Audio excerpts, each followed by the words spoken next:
Welcome back.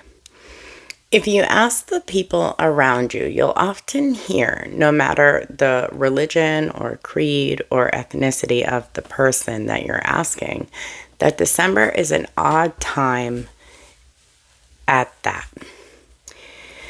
December brings in celebrations such as Hanukkah and Christmas and New Year's, and in the Northern Hemisphere, the winter solstice. It's essentially a month-long party of rolling celebrations.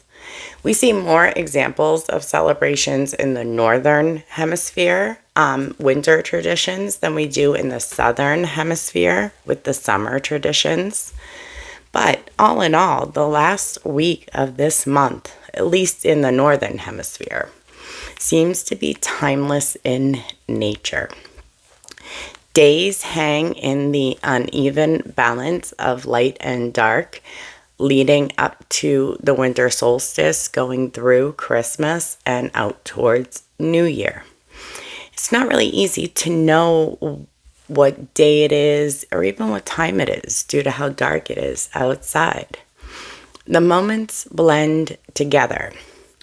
But how far back does this blending go? Has this time of year always carried on like this? And what spiritual doors might we be opening in this time?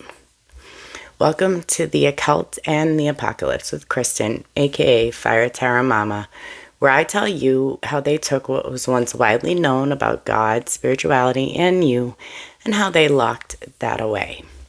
Come with me while I show you what I've learned from science, religion, cultural beliefs, and mythology to turn the occult and the apocalypse into just the hidden and the revealed. Now, it should come as no shock to you that the December time of year has always been celebrated. As far back through the progression of time that we can go, we find all sorts of alignments around the solstices. Winter in the Northern Hemisphere and summer in the Southern Hemisphere. It has always been a time of celebrations and revelations. Now, going back to Neolithic times, so essentially the Stone Age, the December solstice has been observed as an important day or a time of year. Now, in the Northern Hemisphere, it's the shortest day and the longest night of the year. And as far back as we can go, this time of year has been used as a sign to cull the herds so that they wouldn't have to be fed in winter, making feasting on meat, as well as using up the last of your summer and fall veggies and fruits, very plentiful at that time. It also was a cue that you should start to watch the winter food stores. Now, Neolithic monuments in England and Ireland are aligned with the winter solstice, sunrise and sunset. But we don't have a lot of knowledge about how they acknowledged that day. Now, in ancient Egypt, as far back as 1900 BC, we have notations of the pharaoh recognizing the winter solstice as the rebirth of the sun. However, in the late ancient Egyptian period, there are several Egyptian temples that are aligned with the winter solstice sunrise. In the 1st century AD, Plutarch wrote that the Egyptians believed Horus was born to Isis on the winter solstice. Another 300 to 400 years after Plutarch, Macrobius wrote that on the solstice day, when the sun appeared the smallest, the Egyptians brought a child sun god out of a shrine. Another 4th century historian, Epiphanes of Salamis, wrote that the winter solstice was celebrated on December 25th in Alexandria, and that 13 days after the solstice was celebrated the birth of Aeon, the god of cyclic time or ages. He's often depicted as a nude or mostly nude young boy or man, but since he represents cyclic time. He can also be depicted as an elderly man. And he was born to a virgin goddess named Kor. Now, he may actually be the source of the concept of the design of the New Year baby. And he's also likely the origin of the 12 days of Christmas, which would have represented the days between the solstice and Aeon's birth.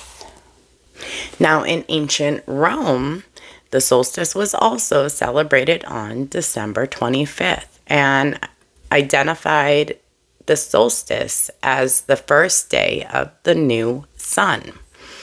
It's also eventually identified to be the birthday of the sun.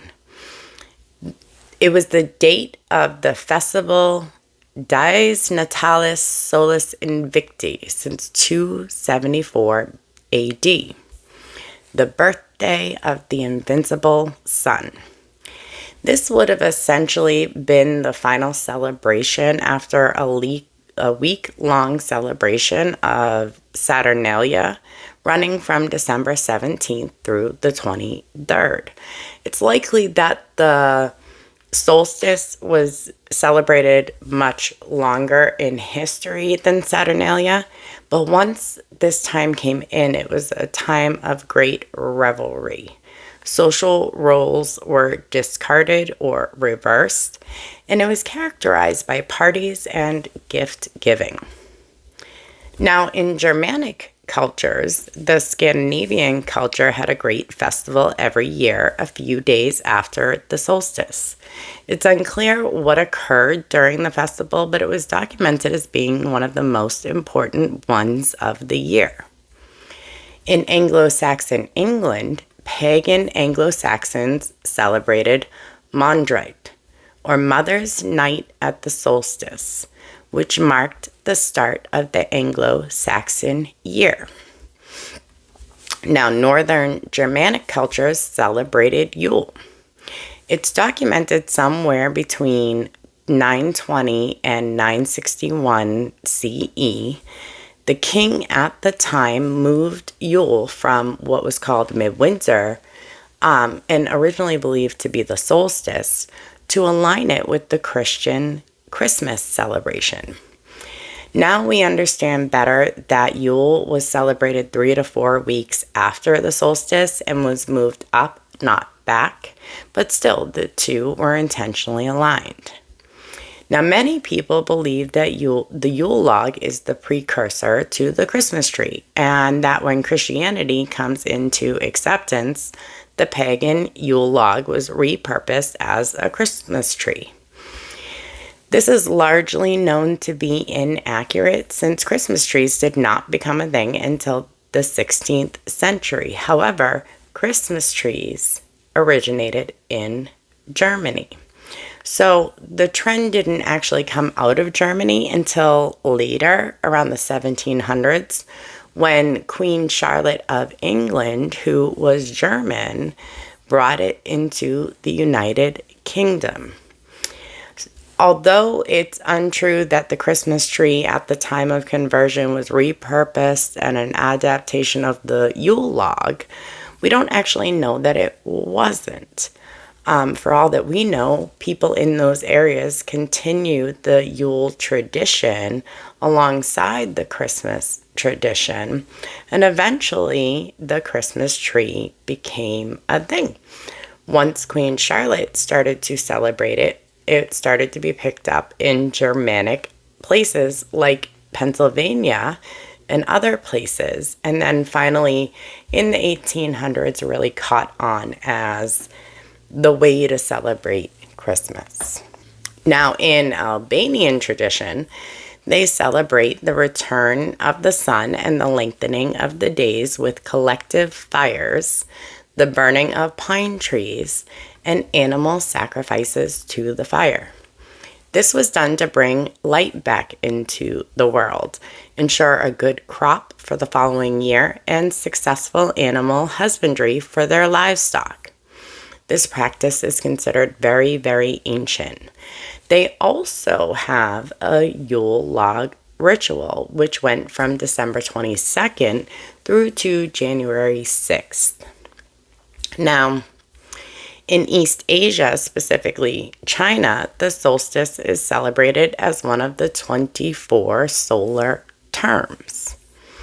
And in India, each year in January marks Surya, the sun god's transit into Capricorn, and is observed as Maghi. In Hinduism, the day after this, Hindus bathe ritualistically in the river Ganges or another ancient body of water.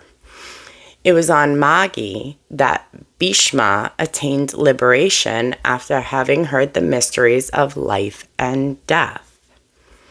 Now, prior to this, in northern India, there is the festival of Lohri. Lohri is celebrated by the Hindus and the Sikhs. It originates in the Himalayan mountains, as the winter is typically colder there. It's another celebration marked by community and neighborhood bonfires and festival food. In Iran, Yalda night was originally a Zoroastrian custom to protect people from evil during the longest night of the year. People stayed awake all night to prevent misfortune, and they gathered in close social groups to stay safe and share good company together. These traditions have persisted into the culture today, although the religious meaning behind it has been lost. And they also engage in ritualistic food eating at this time, usually eating things such as watermelon, carrots, pears, pomegranates, green olives, and garlic for various different reasons. Now, in Judaism, it isn't only Hanukkah that's recognized this time of year. In the Aggadah, which is part of the oral Torah, or essentially an authoritative interpretation of the written Torah, which carries folklore and allegorical interpretation, it says that Adam first established fasting before the winter solstice and celebrated after, and that all solstice celebrations stemmed from this. It said that as the world was darkening around him, he believed that it was because of his sin, so he fasted for 8 days. But then he realized the days were getting longer again, and he realized this was part of just the natural order of the world, and he feasted for the following 8 days. Now, interestingly, Judaism's main holiday in November or December also measures 8 days and is Hanukkah. It can fall anywhere between November 28th and December 27th. It is the Jewish festival of lights and commemorates the rededication of the Second Temple in the 2nd century BC.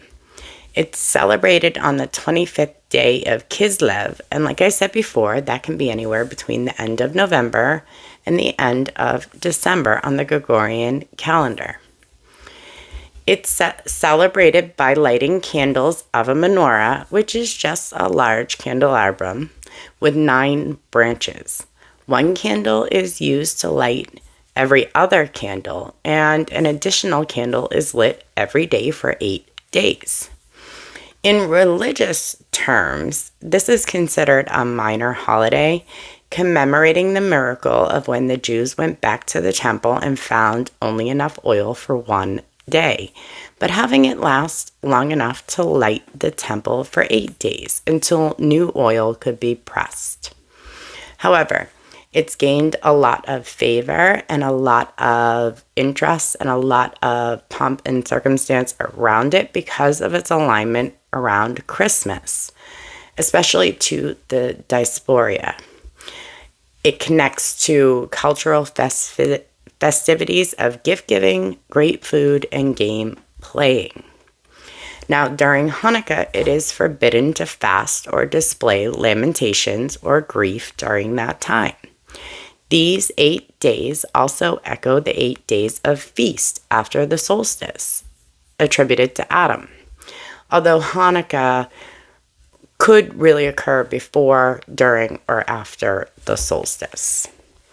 Now you'll notice that all or most of these celebrations really align to the solstice. And you'll also notice that in the ancient world, the solstice was actually the 25th, or at least it was observed in the 25th, probably because that's when they could see the visible change in light to show that it had in fact rebirthed the sun.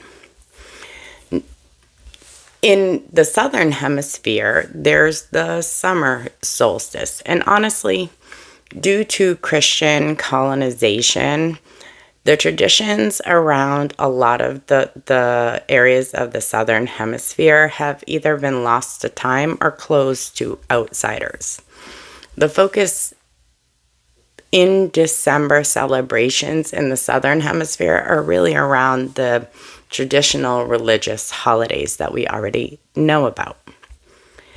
For indigenous people, though, in the northern hemisphere, the winter months of December and January represent the cardinal direction of north, which also represents wisdom from the ancestors.